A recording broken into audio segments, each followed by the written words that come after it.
అవుతాయి కాబట్టి అవగాహన. 100 గ్రాముల కొత్తిమీర తీసుకుంటే ప్రధానంగా కొత్తిమీరలో 3 గ్రాముల మాంసకృతులు ఉంటాయి. దగ్గర దగ్గర 2 గ్రాముల పీచు పదార్థాలు ఉంటాయి. ఓకే. ఎక్కువగా ఆలోచిస్తే విటమిన్ సి అనేది 130 మిల్లీగ్రాములు ఉంటుంది. రక్షణ వ్యవస్థకు సంబంధించిన విటమిన్ సి చాలా మంచిది.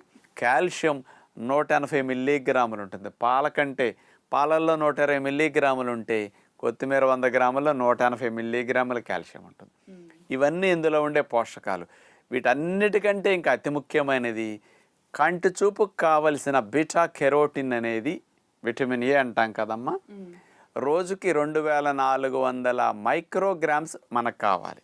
ఓకే.